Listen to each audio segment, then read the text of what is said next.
Radio for More from 1967, coming up. Your home for Villanova basketball is WDAS and WD273D, Fox Sports Radio Philadelphia. Our iHeartRadio Music Festival, presented by Capital One. Coming back to Las Vegas, September 20th and 21st, streaming live only on Hulu. A weekend full of superstar performances. Tickets are on sale now at AXS.com. That's AXS.com. The Hartford Small Business Insurance knows opening a small business is a great achievement. They offer custom insurance solutions to fit your needs. Get a quote and find why over 1 million small business owners trust them at thehartford.com/smallbusiness. Fox Sports Radio, The Gambler. Now, total traffic for Philadelphia. There's still traffic along 95 as you make your way into Coppin Avenue. 76 east delays from the Boulevard to the Vine. Westbound generally slow on the Boulevard all the way out through Conshohocken. We've got delays coming off the Walt Whitman Bridge onto the 42 freeway. And that doesn't open up until you get down past Sicklerville on the Atlantic City Expressway. Below that, you're looking pretty good. I'm Sean Butterworth. Total traffic. This report is sponsored by Taco Bell. The street is home to new ideas, surprising innovations, and new ways of understanding food. It's what inspired Taco Bell to create the new cheesy street chalupas with grilled steak, fresh onions, and cilantro. Try them today at participating U.S. Taco Bell stores for a limited time only while supplies last. We need your help to protect your right to AM radio in your car.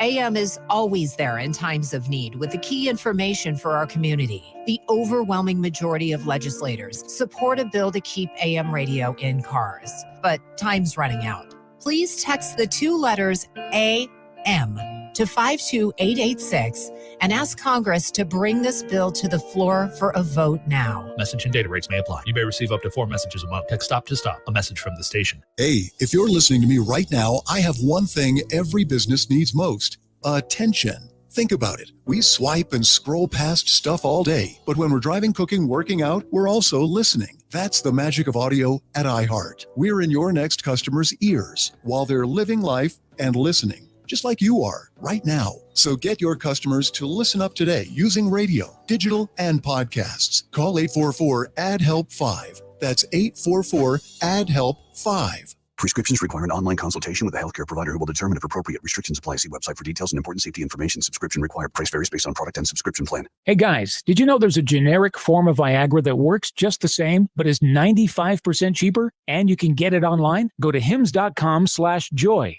Through Hims, you'll get a free medical consultation, discreet shipping if prescribed, and the process is 100% online. To start your free online visit, go to hims.com/joy. That's HIMS.com/JOY.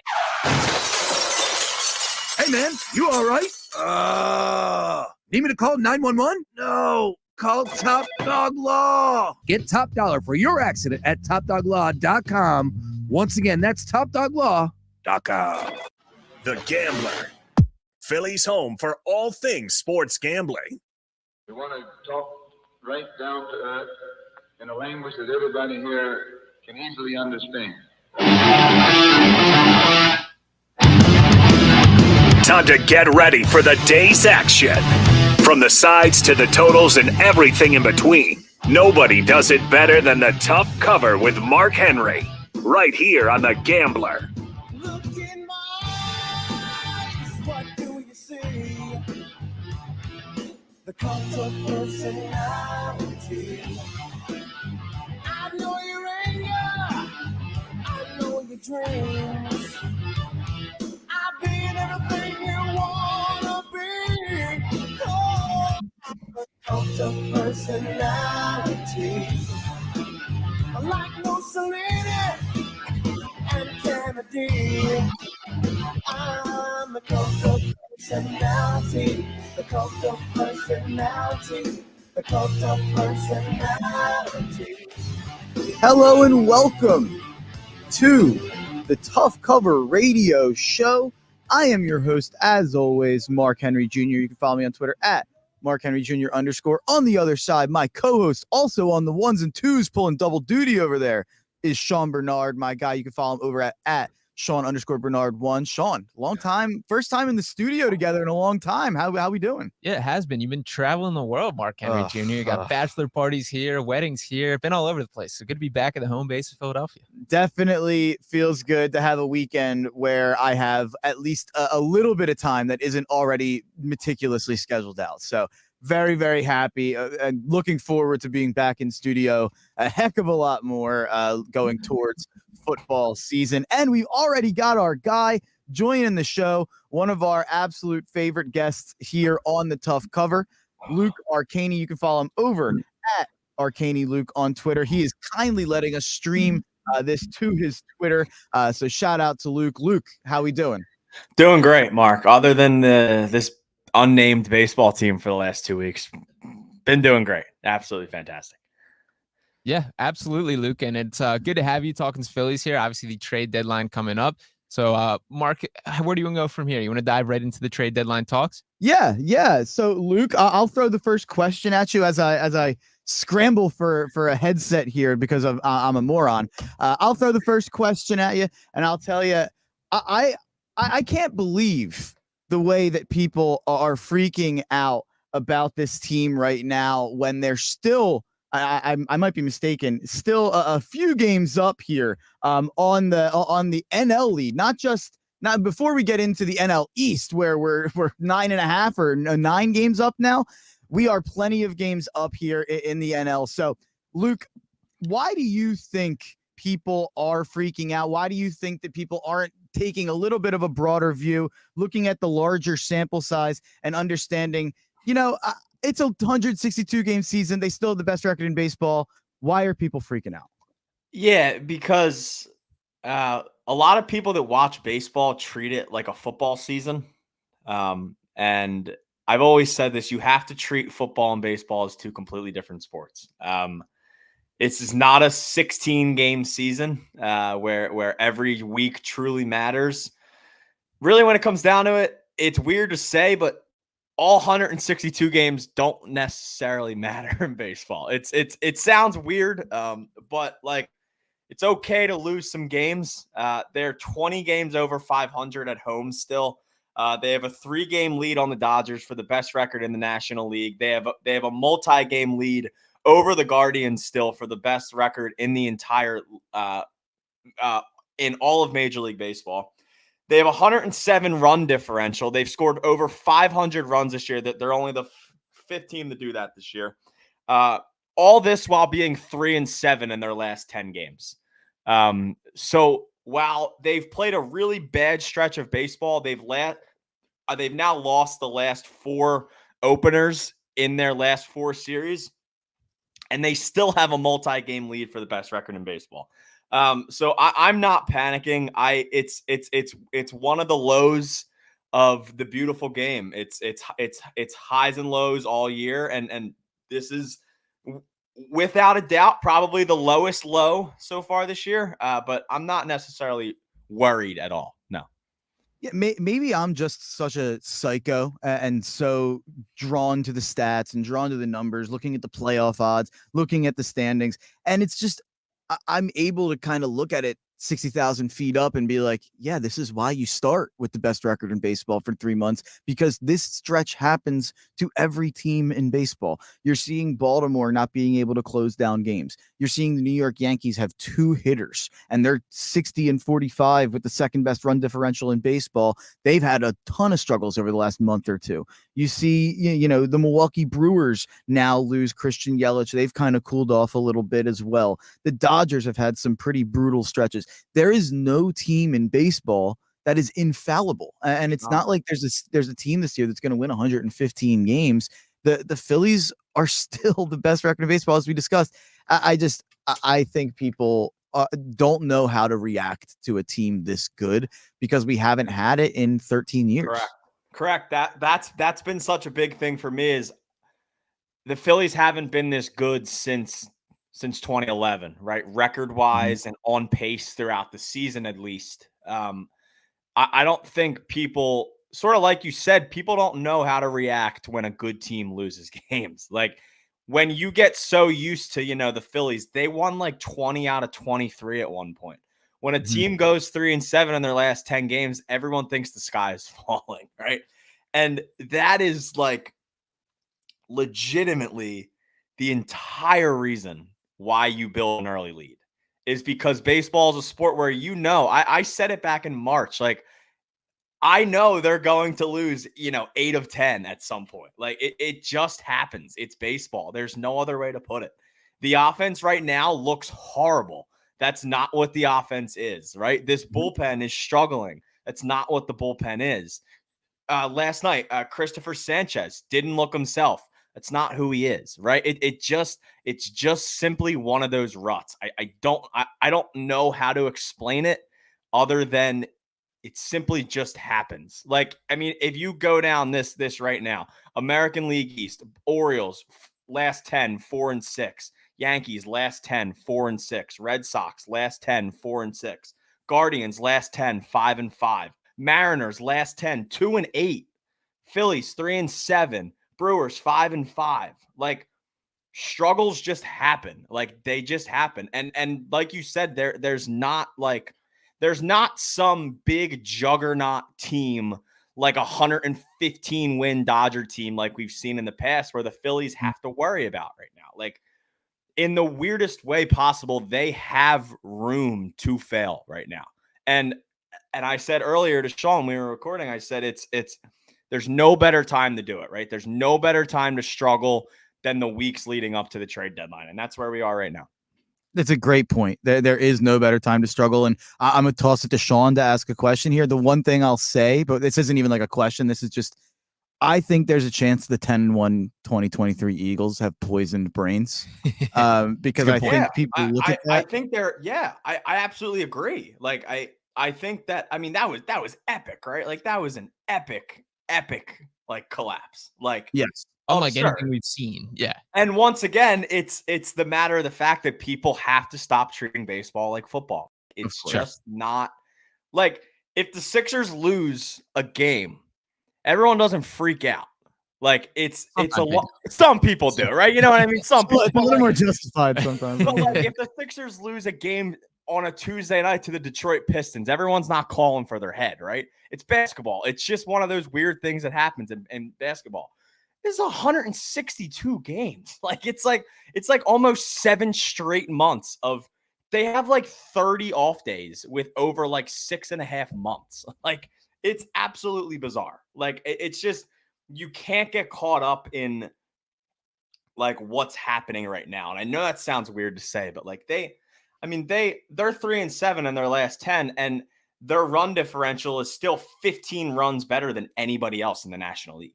Like, it's just, the team is simply still a wagon. Like, even they're 3-7 in their last 10, and they still have a 9-game lead in the division. Like, I don't really know what else to say.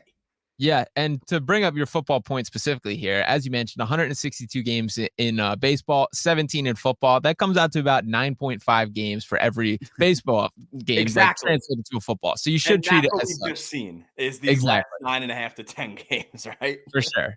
Now, as far as this Phillies team, as much as I agree with the premise that we shouldn't be panicking, things like that, it has been some concerning baseball that they have not looked like the team. Now, I'm not holding that against them in the long run, but I still think that should be a message to Dave Dombrowski and the front office that work needs to be done at the trade deadline. That I think would be a huge miss if they do not treat this season as the all-in year to go out there and win a World Series, because every indicator that we've seen from this team is that they're built for it, from past year's experience, from how they started this year. So, Luke, heading into the trade deadline, I know we've talked about it a lot, and shout out to Phillies Digest, little shameless plug there. We've been cranking out some content on, but kind of the conversations have boiled down to the outfield help, the starting pitching, and the relief pitching. So we did see the outfield help addressed a little bit, but it would not surprise me if another bat is coming there. So talk to me about how these priorities at the deadline stack up to you. Yeah. So, I mean, right now, after the Austin Hayes deal, number one by far is the bullpen. Like, by far, nothing else is even close for me right now. Especially losing Sir Anthony, right? I think going into this deadline, you could have justified before the trade getting one really good reliever. Now I am in the full belief that you need multiple relief pitchers. I think ideally I would love a righty and a lefty. I've said to you, I would love both. I would love a Tanner Scott, and then I would love another right-hander that doesn't have to be great. Like I don't need two elite relievers. I need one really good one, and I need one that can sort of fill into that Sir Anthony role. So right now for me, that I've said to you multiple times, Sean, that number one for me is always going to be Tanner Scott right now. I think it makes sense. I think if you can add another lethal left-hander into your bullpen, I think that's crucial in the playoffs, right? It is hard to hit left-handed pitching no matter who you are, especially a guy at the level of Tanner Scott. So that's kind of at the top of the list for me. But obviously, we've seen a lot of names. We've seen Estevez from the Angels. We've now seen Chad Green. We've seen Finnegan, right? We've seen a bunch of names. So there are options. This Phillies team does have options right now. I would just love to see multiple. As far as the outfield thing, I still think they're in on Luis Robert. Like I still think they're checking in. I still think they're seeing what the price is. And I think they're weighing their options still. Like I don't know if they want Johan Rojas to play center field every day for the next 3 months, right? And granted, there's always an option. They can slide Austin Hayes into center, right? They can go Marsh in left, Austin Hayes in center. But do they want to do that? Like, do they want to go into the outfield right now with a Brandon Marsh who is over his last 20 games is at around like a 45% strikeout rate? Like the guy's been abysmal at the plate for the last month, like ever since he came back from injury. And I will say, I still think something's up with the elbow. He just hasn't looked right. He didn't look right the other day when he missed that ball in left field. He hasn't looked right at the plate. I still think something's up, but if something's up, then you can't keep running him out there every day. So like, I still think, I really do. I'm still in the belief that they are in on the Luis Robert thing. I wouldn't like say it's very likely at this point. But I wouldn't say right now that they're out of that right now. I've been saying I still think they get another outfielder. I think they get a reliever. Yeah. I still think the Phillies seem to, when they make these moves, they don't make the move we talk about for 2 months. Like they don't do the trade that we're kicking around on the podcast and the radio scene for months at a time.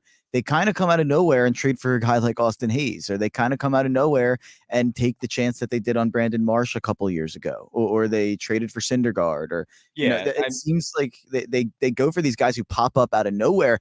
Are there guys we're not talking about who, like, are there teams that maybe we're not counting as sellers right now? Maybe they're fringe wildcard teams and we're kind of just looking past them, and maybe we're looking past potential options. Who are there other names besides Robert out there for the outfield that intrigue you? I think for the outfield, I don't know. It's hard to tell. I'm still, my sneaky one would be Marcana. Not the flashiest, but I still think that's a name and a team in Detroit that is going to sell. I'm still just like, I really want the Tigers, and I know it's not what you want a bad team to do. I want the Tigers to like try and go for it over the next few years, because I feel like they can. Like if they were just willing to spend money, but it just seems like they'll never spend the money.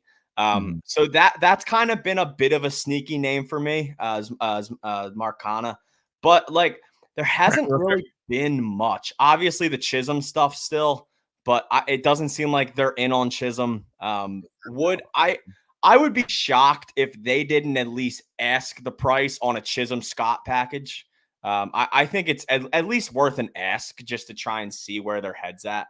But there hasn't been like a ton of outfield bats. Obviously, there was a little rumor on the Cody Bellinger thing a few weeks ago, but he's on the IL, so it's like there hasn't been a ton of strictly outfield guys that have sort of been under the radar. And those are sort of the things that you don't always realize until they happen. Like it's really just names, almost sort of like the Austin Hayes thing, that like you basically don't even think about until Monday night at 9:00 when the Dodgers trade for like a fringe outfielder. And you're like, yeah, I didn't even think he would get traded, sort of thing. So like, other than the Robert, I would say maybe Marcana. But there's just not a ton of at least names that have been leaked as of right now. I think Jazz Chisholm goes in like a box of baseball players that are cooler than good. I think there's a lot of I think there's like a good amount of those now who like are really fast or make really cool highlight plays. And it's like I think people are convinced that they're better than they actually are. The O'Neal Ellie Cru- De La Cruz category. O'Neal Cruz might come to mind too, but yeah, I think Jazz is probably in there. I'm not the biggest Jazz guy. I'd be interested in Kana. I think Kana is a pretty interesting, like a settle for type of guy. Yeah, and I think now that they have the Austin Hayes, I think that would be okay. Like if they went into the deadline and their only bat was Marcana, then I would be worried. But I think if you get sort of multiple of those sort of bats, and before that, I think the kind of opposite of the Luis Robert thing was, do you break up sort of that thing, right? Because if you traded for Robert, Rojas would probably go. A bunch of prospects would obviously go. Like, do you sort of break up that sort of mojo that's going on? That was the other side of it, what I've seen. And I mean, if you can get Robert for the right package and you can keep Miller and Andrew Painter, I mean, you got to do it at this point, man. Like you got to go for the bat. Like you just have to. I mean, if you can run a lineup out there where, I mean, I think Real Muto would hit 6 in that lineup. Like if you could run a Schwarber, Trey, Bryce, Bohm, Robert top 5, like that's just gross, man. That's insane. And Mark Henry Jr., I have not got your full opinion on this, but I'm very pro trade prospects if you need to. That I think baseball, more than any other sport, is a crapshoot for how these guys develop, what they can grow into, and what their ceiling/floor is as a player. With a team like this Phillies roster, I get it. You have to preserve the future to an extent. And obviously, every player has a slightly different story with this. But for me, if that is what moves the needle for getting a deal that you think could change your championship odds, you do it 10 times out of 10. So I'll throw it to you first, Mark. What do you think about that kind of concept? Because I'm very trade the prospects if you need to. Yeah, it always depends on the situation. It depends where you're at competitively. I think teams that are competing for a wild card sometimes going all in with prospects can be a pretty dumb thing. I think we've seen, like were the Padres ready to go all in and trade all those prospects for Juan Soto at the time? We thought so, but probably not. You look back on that, that's a really bad trade. It's a really bad trade. It really depends on this. There's so many factors that play into it. How long the guy's under control for, right? And that's a big one. Like I've been saying, I'm so open to trading for guys like Luis Robert, Brent Rooker. I've just forgot one of the Mason Miller. Even if not for the Phillies, but if you're one of the other teams and you're looking at Scooble, like these guys who are younger and still have some control left before they have to get paid. Not that you're trading for a prospect, because I obviously understand the opportunity cost of a guy needing to be paid in 3 years or 2 years, as opposed to a guy needing to be paid in 7 to 8 years where you can stretch out arbitration. But you're almost getting a more guaranteed prospect just farther along. Like it is the way you kind of have to look at it. I struggle more when you're starting to talk about giving up a lot of prospects for a guy who's like 32 on a bad contract or 32 on an expiring contract. But when you're talking about these guys who have a lot of control left, yeah, I do it 10 times out of 10. Yeah, and the guy that's brought up a lot, or kind of the prize of this deadline, it seems, has been Luis Robert. Now, he's 24 years old. We have a great feel for what he is as an MLB baseball player. That, to me, is like a long-term potential option for the Phillies and any team that wants to go out and get him. And another name that I did want to throw in the conversation is Brent Rooker. So, obviously, the defensive concerns that come with him, that you kind of got to shift things around, that he's been a DH, and it doesn't feel like there's really any sort of optimism that he can play the field. But what I kind of push back and considered here is when you think about this Phillies team, how it was created and everything here, the mindset is for these guys to mash. And Brent Rooker can absolutely mash there. And I think in Dave Dombrowski's heart of hearts that he absolutely takes offense over defense when it comes to it. So, Luke, I wanted to throw it to you for kind of the Brent Rooker conversation a little bit here. And more specifically, like, do you think, for starters, that this team needs another bat? Because I honestly do, especially watching these past couple weeks, and where he does fit into this entire Phillies equation. Yeah, I would love another bat. I don't know if their move's going to be for a big time one. But the thing with Rooker is, do you sacrifice defense for offense? And that's a choice that only the front office makes and the coach makes, right? Like do do you send Kyle Schwarber back to left field for the rest of the season, or do you throw Brent Rooker out there? And I said earlier, if a team like the Oakland Athletics, who is a horrendous baseball team, has thrown you into the DH spot at 29 years old because they don't think you can play the field, you got to be cooked out there. That's my thing. And being cooked at 29 in the outfield is a little scarce to me. But it really just all comes down to, are you willing to sacrifice defense or offense? Right now, if they came to me and said, we'll give you blah, blah, blah for Rooker, and the package was good, like if the package wasn't absurd, I think I'd do it. I just think the guy rakes. Like he just freaking rakes. And like, how much is maybe an error or two from Schwarber going to overweigh the fact that you're getting a guy who would be third in the National League in home runs if he played in the National League, right? He's at 25 homers. He's over 70 RBI. He's got a 948 OPS this year, right? He has a 583 slugging percentage for a team that stinks. So is it worth sacrificing the defense for the offense? In years past, I would say yes, but it seems like they are very committed to how much they love Rojas's defense in center field. And I do think it's valuable out there. I think what he brings in center field is valuable, because then it means your left fielder doesn't necessarily have to be so great, because Rojas can cover so much ground. But bottom line is the organization willing to, one, trade a good haul of prospects, because Brent Rooker is going to cost you. And and they did say today that the A's are pretty reluctant on trading him. So like, is it worth throwing a lot of guys to waste that defense and throwing a Schwarber back into left field that could lead to injury? Because we saw the injury with Schwarber earlier in the year seemed like it was because of the game that he went back to left field. So is that worth it? To me, for the right package, yes. Right. Yeah, now, at least.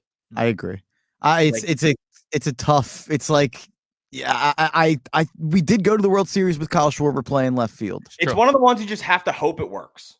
Like, you got to do it. You got to hope the dude mashes. And if Kyle Schwarber makes an error every other game, then hopefully his bat makes up for it. Like, you know what I mean? I've got a question, switching away a little bit from the deadline and switching back to, the home front on the team.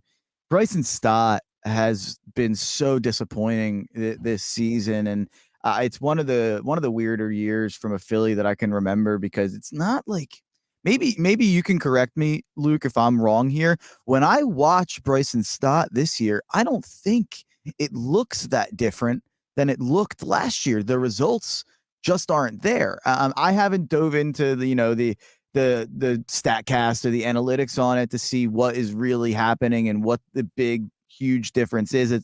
He's had problems in the past catching up to fastballs. I don't know what the exact problem is, because in the past that happened and he went in the offseason and he fixed it. Do you have any optimism for Stott for the rest of this year, for the playoffs going forward? Like, where are you at with Stott at this point? And what do you think is kind of the problem leading to these, his OPS in the 600s right now? Yeah. So for me right now, is the weird part about it is that the hard hits way down. It's down like almost like 5 or 6% from last year. But what's funny is the walk rate is up like 5%. The walk rate's up, and the strikeout percentage is only up like 1%. So he's not like he's striking out like around the same. It's just, I don't know. Like I don't. It's like you said. It's been weird. It doesn't feel like the swing is gone. Like the swing still looks there. It just feels like he's not getting the results. I mean, you can say he's hitting 218 off of off-speed pitches compared to 234 last year. You could also say last year he hit 304 against the fastball, and this year he's hitting 224. So the issue there has been the fastball. But there was a big article that came out. I believe it was Alex Coffey a few weeks ago saying that they sort of tried like a new thing with Stott. And I don't love that in general, just hearing that off the bat, because he was everything I needed him to be last year. But they're almost sort of trying to train Stott now to be more aggressive. They thought last year that while he hit great, they wanted him to be a little less passive than he was. And I think the passiveness was sort of what helped him last year. So I think this year they're kind of sacrificing maybe average and production this year more for the long term, which I think will benefit him in the long term.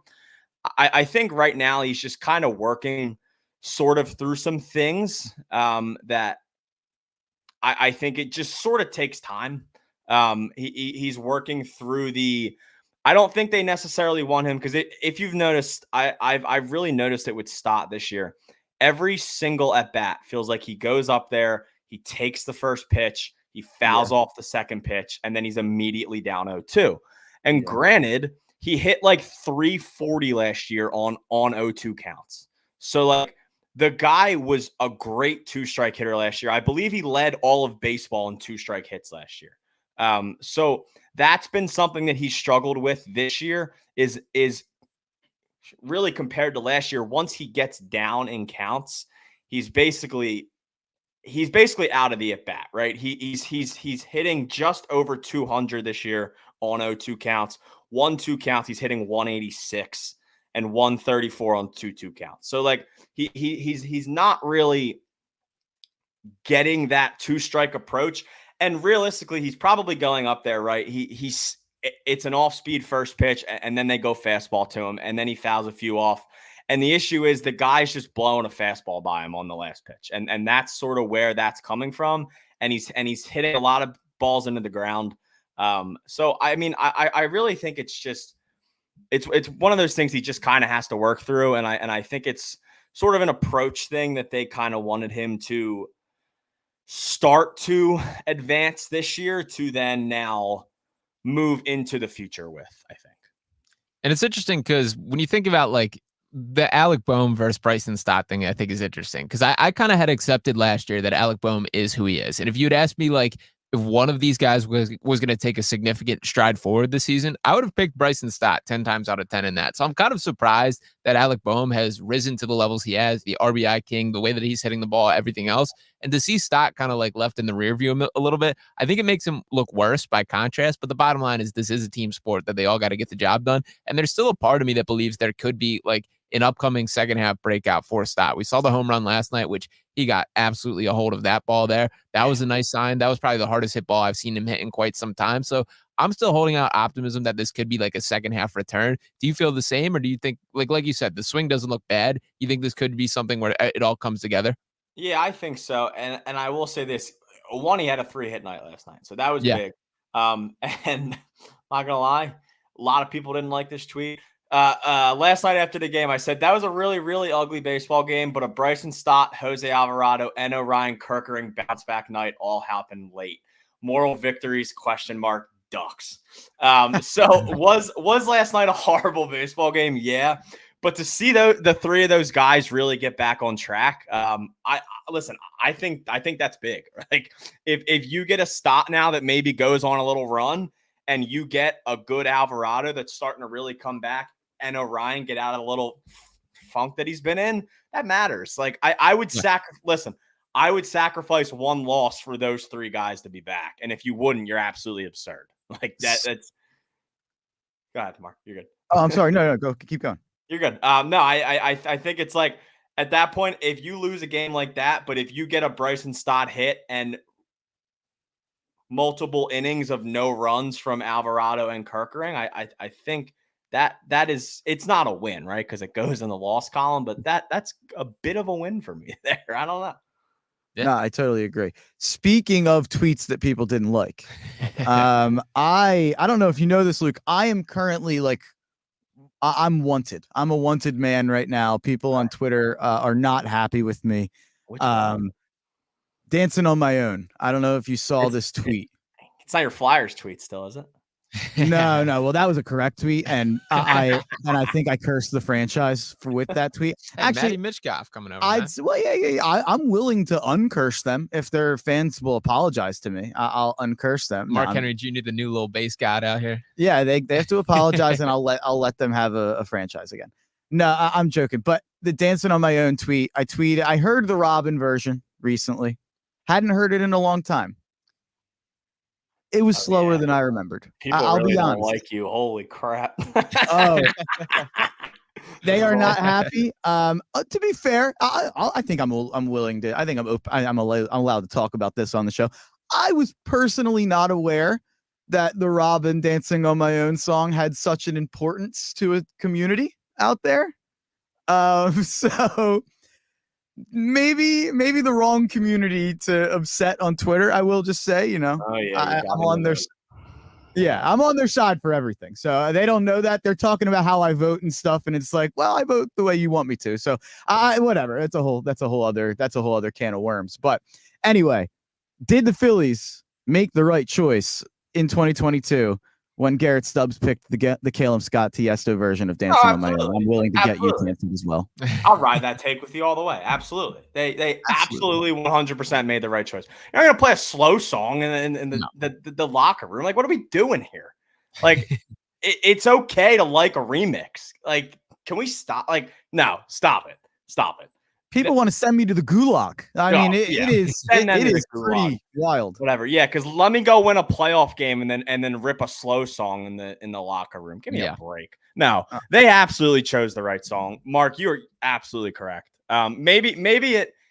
I think everyone can have their takes on which version is the better one, but. Which I didn't even say. I just said that the Phillies made the right call in my tweet, and everyone even trying to debate that the slower version would be better than the club remix version is right. It's just absolutely absurd. And I mean, you're going to get into that crowd, and that's a whole nother topic for another day. But that's just absolutely absurd. Yeah, let's gather our arms and cry together in the Citizens Bank Park stands. Whatever. I'll move past that. We've got a game tonight, Luke.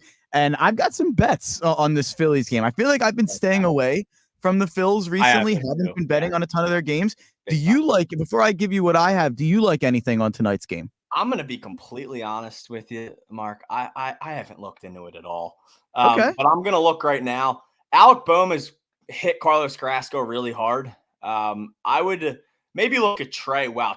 Trey Turner's absolutely mashed on Carlos Carrasco. Yeah, 8 for 13 in his career with 3 doubles, a homer, and 5 RBIs. I would jump heavily tonight on Trey, probably. Plus 450 to homer. I keep telling myself, yes, I like that number. I keep telling myself that this Harper rage streak is going to come eventually. I don't know when it's going to be here, and I keep guessing wrong on the game. Because I bet 3 different guys that hit a home run last night, and not one of them got even one hit. So was very wrong about that last night. But I would probably just look at Trey. And if the Harper rage streak happens tonight, then I told you so. But that's all I really got right now. And just a quick thing on Bryce Harper. One of the strangest games played at first base I've ever seen from him or anyone last night. I was ready to lose my ever-loving mind watching him play first base last night. Like that, and that's where I said, I remember saying to Bryce last year is that the only spot I think Bryce will struggle in when he starts playing first base is being over-aggressive. I think Bryce always, everybody knows Bryce Harper. He tries to make the hero play, and I love him for it. Number 1, just throw the ball to Bryson Stott on the rundown.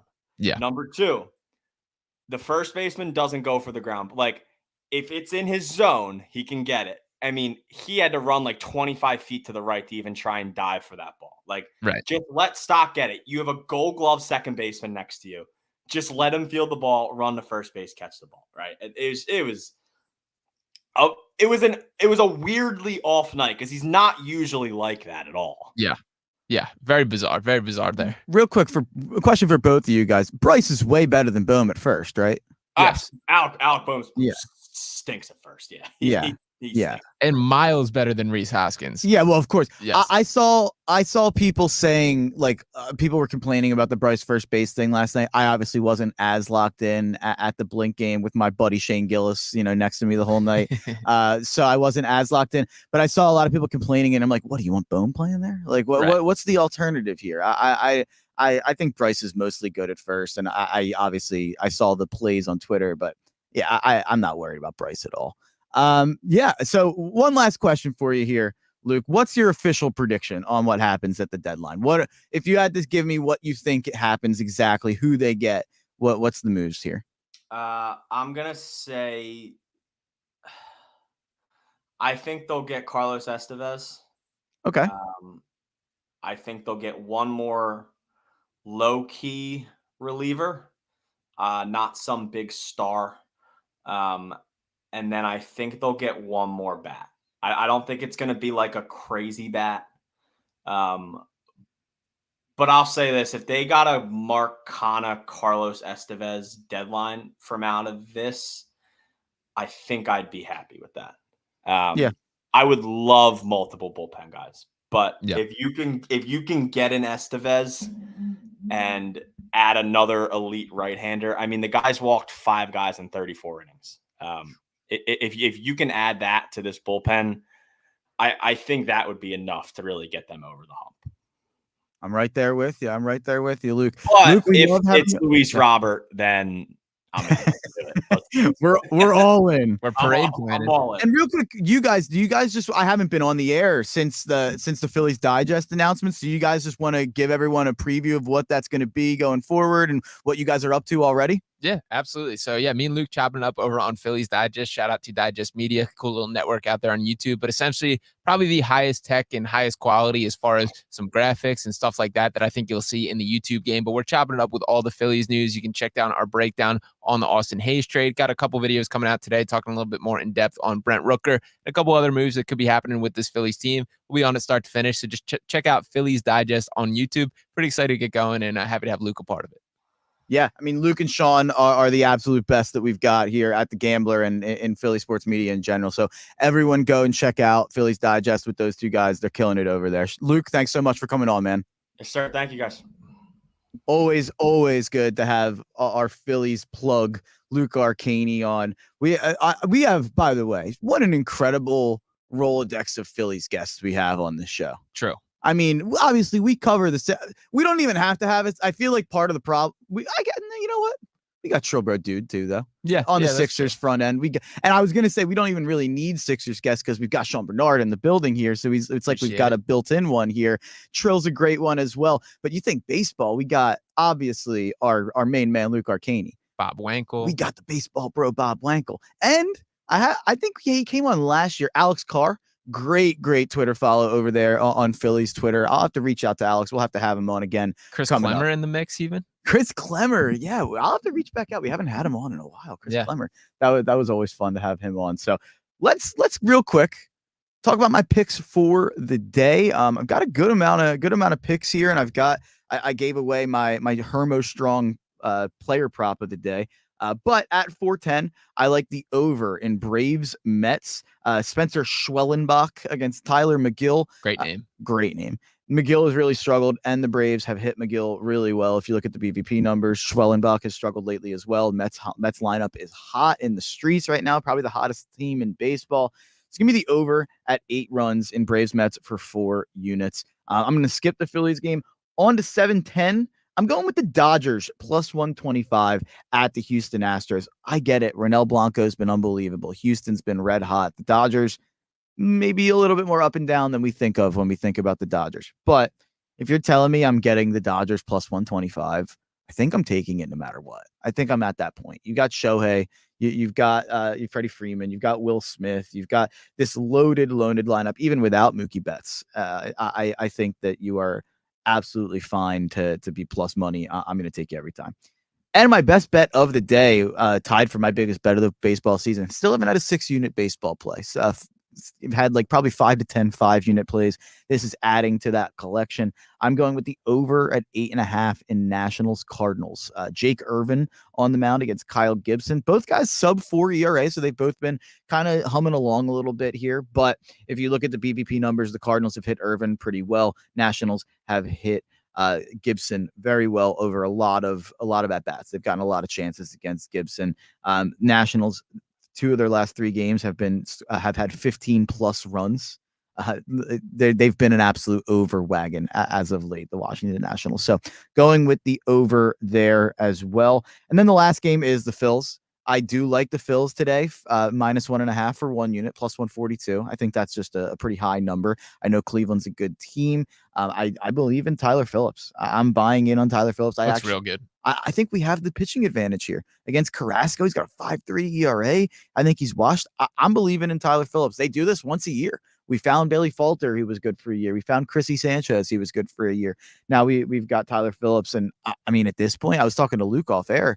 Tyler Phillips might be one of the guys who can fix the bullpen a little bit. Like maybe that's a little bit of because he's not going to start in the postseason. Once you get to the postseason and you have those 4 guys starting, he slides into an important slot in the bullpen role, almost like Zach Eflin did back in 2022. Yeah. Pride of South Jersey, Tyler Phillips there. So Bishop Eustace there, shout out to them. Always hated them growing up playing against them. But you know what? He's playing for the Phils now, so we're on the same team. Local boy done proud. I also saw, before I get to my Hermer Strong player prop of the day, I saw a great tweet. I don't know who it was from, but it was this kid we drafted. I think we drafted him in like the 11th or 12th round. He was sitting in the seat next to the guy who caught the Bedlam at the bank home run. Wow. And he had a picture with the ball from that night. And then he got drafted to the Phillies. I can't even imagine. That's like getting drafted to any team must be crazy. But getting drafted to like the team you grow up living and dying for, I can't even imagine what that would be like. It's probably an added layer of pressure, but that's an incredible story. But I gave it away with Luke Arcani, my Hermer Strong player prop of the day. Rest in peace, Troy Hermo. Is Trey Turner over a half home run for +450. That's on the Blue gambling site. You can go check that. No free ads. And then on the RBIs, it is +165. Maybe the site named after Rivers is what I would say there. No free ads. Trey Turner RBI +165, Trey Turner home run +450. Those numbers are just too high. Trey Turner's been red hot, even with the Phillies lineup struggling. He's still getting hits. He's still getting ribbies. And I think the home run number is just a little juicy for a guy who's 8 for 13 against Carlos Carrasco. Really, really has pummeled Carrasco. So those are my plays for the day. We'll be getting them tweeted out here. And on the other side, part 2 of our NFC preview, or I guess our NFL preview, we're going to preview the NFC North, going through the Lions, the Bears, the Vikings, and the Packers. Oh my, exactly. The Packers who just signed Jordan Love to a big deal. So we can talk a bit about that a little bit. On the other side, talking all things NFC North right here. Tough Cover Radio Show back after this. iHeartRadio Olympics update. U.S. men's basketball team begins its quest for gold medal on Sunday. Forward LeBron James says he never wants to miss the Olympics. Team USA has given a lot to me, so I feel like, it's an opportunity for me to give back. The United States will face off against Serbia, who's led by 3-time NBA MVP Nikola Jokic in their first game tomorrow morning. Meanwhile, the women's team begins its Olympic journey against Japan. That's on Monday. For NBC's live coverage from Paris, search Olympics on the free iHeartRadio app. The Medal of Honor is the highest military decoration in the United States. Since it was established in 1861, there have been 3,517 people awarded with the medal. I'm Malcolm Gladwell, and our new podcast from Pushkin Industries and iHeartMedia is about those heroes. Listen to Medal of Honor, Stories of Courage on America's #1 podcast network, iHeart. Open your free iHeart app and search Medal of Honor, Stories of Courage. It's the Marketer's Report. Today, Capital One's Chief Brand Officer, Mark Mentry, weighs in on building loyalty with customers. Capital One has really worked to create amazing access moments for our customers. Anywhere from when we have a live event, there be customer events ahead of that. We will do sound check parties so that only Capital One cardholders can get access to, and we can't pull that off without the relationship iHeart has with the artists, with venues to create these really exclusive events, festivals that iHeart puts on, gives Capital One the ability to create those moments. People are passionate about their favorite artists, and so we try to tap into that together. As the #1 audio company, iHeartMedia gives marketers access to all, from national to local, every audience, live conversations, trusted influencers, and the insights and data you need to grow. Not just a media company, iHeartMedia is your access company. If you're a marketer, go to iHeartResults.com. eBay Motors is here for the ride. Go ahead, feel your engine. Admire that perfectly installed exhaust. Your vehicle's moving along this freeway like it was made from fresh installs and a whole lot of love. With eBay Motors, you get over 122 million parts to keep it running. And with eBay Guaranteed Fit, they'll be the perfect fit every time. Plus, at these prices, well, we're burning rubber, not cash.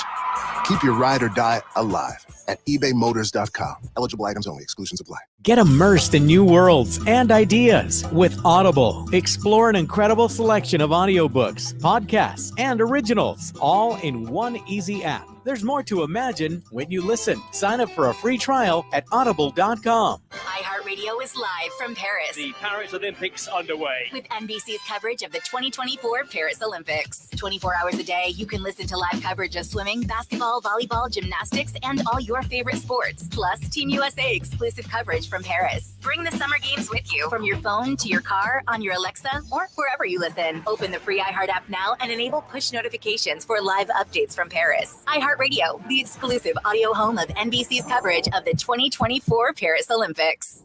Spreads, totals, and all the prop bets in between. It's The Gambler. Ugh, kitchen ants, runaway roaches, a spider. A spider. A spider! Relax. Just use Zevo. Zevo bug sprays use essential oils to eliminate those pests and up to 20 household insects. Plus, Zevo is safe for use around people and pets when used as directed. Just spritz the bugs and wipe them away. Zevo. People friendly, bug deadly. Have a question or need how-to advice? Just ask Meta AI. Whether you need to summarize your class notes or want to create a recipe with the ingredients you already have in your fridge, Meta AI has the answers. You can also research topics, explore interests, and so much more. It's the most advanced AI at your fingertips. Expand your world with Meta AI. Now on Instagram, WhatsApp, Facebook, and Messenger. Happening now on iHeartRadio. All things 2024 Paris Olympics. Listen to NBC's live play-by-play coverage of swimming, basketball, volleyball, gymnastics, and everything Team USA from Paris. All on the free iHeartRadio app. Listen now. We're going abroad for the first time in years. To Spain. So we started using Babbel. And started learning Spanish fast. With Babbel, you can start having conversations in another language in just 3 weeks. ¿Cómo te llamas? ¿Cómo te llamas? When you learn a language, you want to actually use it. Babbel is designed with that goal in mind. In just 3 weeks, we're starting to have conversations in Spanish. Gracias, Babbel. Babbel, language for life. Now try Babbel for free at Babbel.com. That's Babbel.com. This is former Notre Dame quarterback Brady Quinn. Here's what's trending from the iHeart Sports Network. Presented by AutoZone. It's the Marketer's Report. Today, Kate Cronin, Chief Brand Officer of Moderna, tells us about the advantages the speed of audio production affords their growing tech company. At Moderna, we have a mindset saying that we pivot fearlessly. And I think with audio, you can pivot fearlessly. You can go where the news is and bringing in content that perhaps you didn't have a few weeks earlier. It's less 6 months in advance or 3 months in advance when you do a TVC. You're able to create really nimble content, which I think in this day and age, and particularly at Moderna, where we have new information coming out on a regular basis, being able to feed that information to the audio format makes being nimble and pivoting easy. As the #1 audio company, iHeartMedia gives marketers access to all, from national to local, every audience, live conversations, trusted influencers, and the insights and data you need to grow. Not just a media company, iHeartMedia is your access company. If you're a marketer, go to iHeartResults.com. In a battle of division leaders in Philadelphia last night, the Phillies struggled in a series opening loss to the Guardians. Reportedly, the Green Bay Packers and quarterback Jordan Love have agreed on a 4-year, $220 million deal. The $55 million average per year matches fellow quarterbacks Joe Burrow of Cincinnati and Trevor Lawrence of Jacksonville. And Team USA men's basketball meets Serbia tomorrow in Paris. I'm Bill Herenda. The free AutoZone Fix Finder service can help you troubleshoot the likely cause of your pesky check engine light for free and help you save time and money down the road. Restrictions apply. Get in the zone. AutoZone. Portions of the following program were pre-recorded. We need your help to protect your right to AM radio in your car. AM is always there in times of need with the key information for our community. The overwhelming majority of legislators support a bill to keep AM radio in cars, but time is running out. Please text the two letters AM to 52886 and ask Congress to bring this bill to the floor for a vote now. Text AM to 52886. Message and data rates may apply. You may receive up to 4 messages a month. Text stop to stop. A message from the station. Your home for Villanova basketball is WDAS and WD273D. Fox Sports Radio Philadelphia.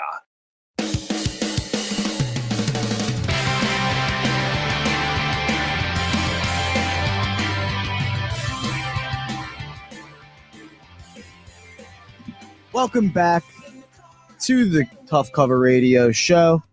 Blink 182. Saw him last night at the Wells Fargo Center. Shout out to anyone else who was there. Fantastic. Top Mount Rushmore of concerts for me. Wow. Strong praise. Made the Mount Rushmore, made the top 5, top 4 technically. But yeah, loved the Blink concert. They closed the show with a run of songs. Let's see how many songs here Sean knows. Sean, not a huge Blink guy, but True. Let me throw these songs. Do you know the song Always?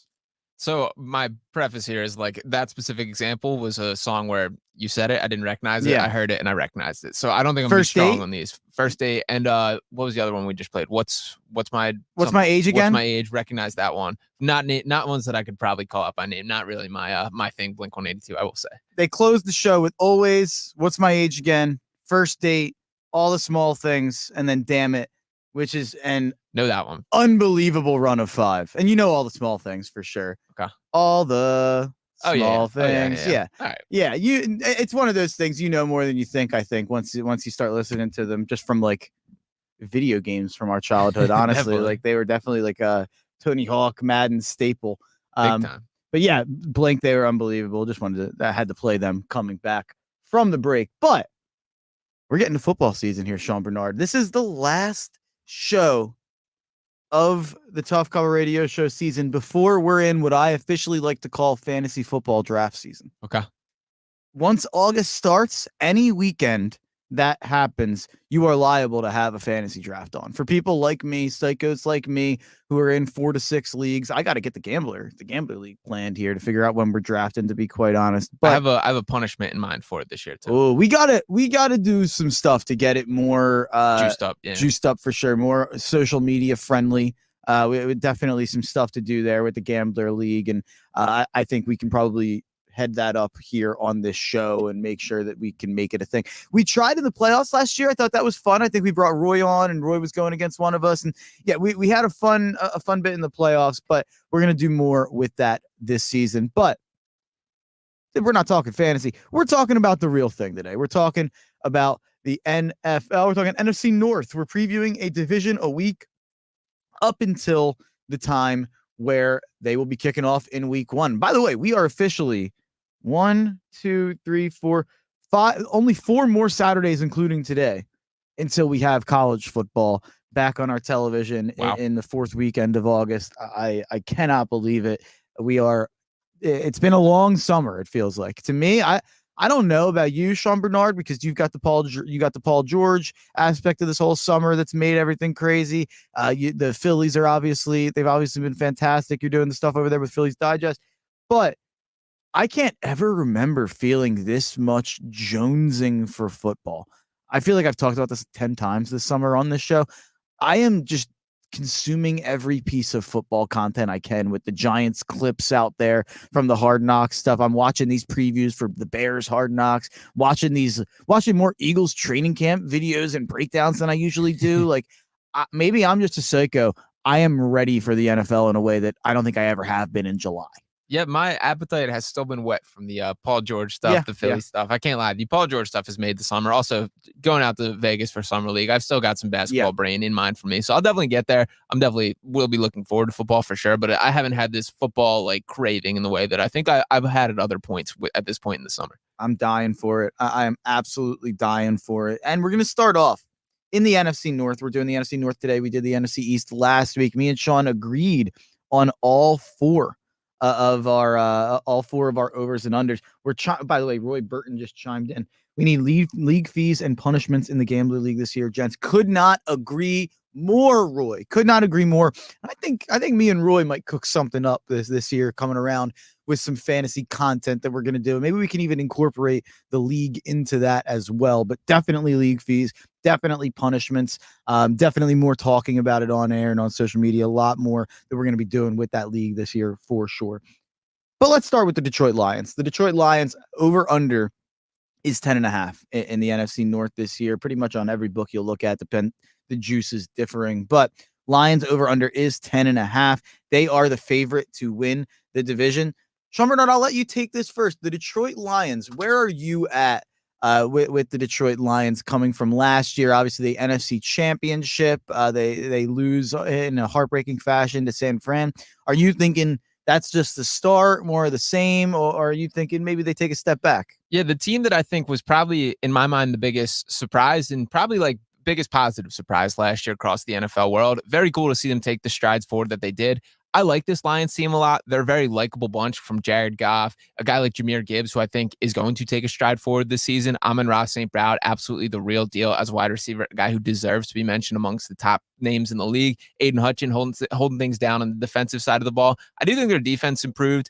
They're secondary I'm more confident about than I've been in a period of time. Really, since they moved on from Darius Slay, they've struggled to get some consistency from that secondary there. Feel a little bit better about it. Guy like Brian Branch, I think, is going to have a strong year as well. But I do think overall that I think there's going to be a bit of a step back for Detroit. That I think they caught the league by surprise. They were a team who maybe played a little bit more above what the expectations were last year. I still think they're going to be in the mix, but to me, they strike me as kind of that 8 to 10 win team more so than taking that next step forward. So I'll go under on the total. I think they're going to be competitive. I think they're going to be in the mix, but I do think they take a slight step back this season.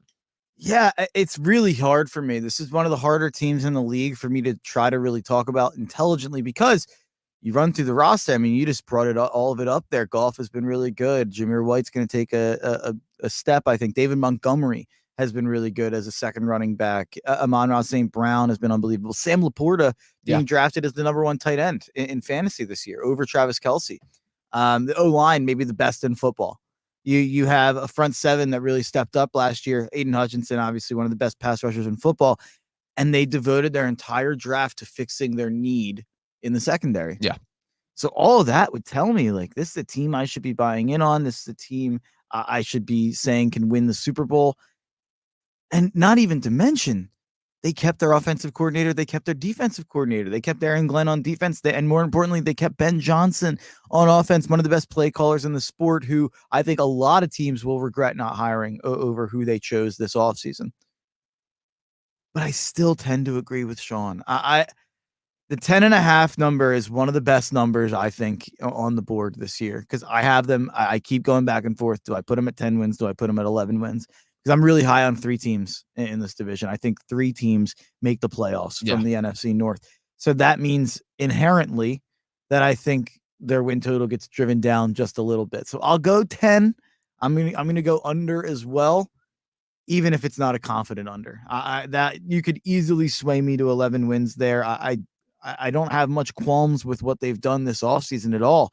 It's just one of those things. I think the rest of the league might have gotten better to a degree where maybe they weren't there last year. Yeah, I think that's exactly it. That this says way more about the rest of the NFL than the Lions specifically. And to be honest, I think they had a pretty nice offseason. That I do think they checked a lot of the boxes that they needed to. But I do think that they were a team that caught the league by surprise, and a lot of teams catching up to them. That there were plenty of moves that I would say moved the needle for that individual team more than what the Lions did this offseason. So I do think there's going to be a catch up. And as much as Jared Goff, I think, has exceeded my expectations and a lot of people's in a major way, I still don't think he cracks that top tier of a quarterback that can just straight up win you a game sometimes. So I think the situations do have to be a little bit more perfect for him than you would like to be for your franchise quarterback. So I do think ultimately they end a little bit on that underside, although I do think they're going to be a team in the mix from start to finish this season. And then coming up next, another team that did make the playoffs last year. Their win total is also 9.5, or their win total is 9.5. Their odds to win the division was plus 225. Wow. The Green Bay Packers. Detroit plus 140, by the way. I think that should probably be a little closer. Yeah, I agree with that. And I do lean towards the over in this one. Jordan Love, we saw him get the payday yesterday. Interesting. You have to do it is kind of the spot as a franchise that there is no more valuable position probably in all of sports than a franchise quarterback. So when you have a guy that you believe can be that, you pay the man. And that's what they did with Jordan Love there. From a Eagles perspective, or I guess league-wide perspective, I love how much pressure this puts on the Dak Prescott conversations with continue to linger there with a guy like Jordan Love, who's obviously far less proven. But the bottom line is I'm a Jordan Love believer. I do think that there is something to it. And particularly in that second half of the season, I was really impressed with some of the throws that he made, the way he commands an offense, can really like ad-lib some stuff and make the right reads. He really jumped out to me in that second half of the season, particularly in that Thanksgiving game. And even in the playoffs, I thought he really looked good. To add on top of that, Christian Watson, I think, is the real deal. They added Josh Jacobs as well, a guy who's a real deal running back. Romeo Doubs going to be in the mix. Jaden Reed, even really solid as well. So I do like this Packers team. I have some questions on the defensive side of the ball.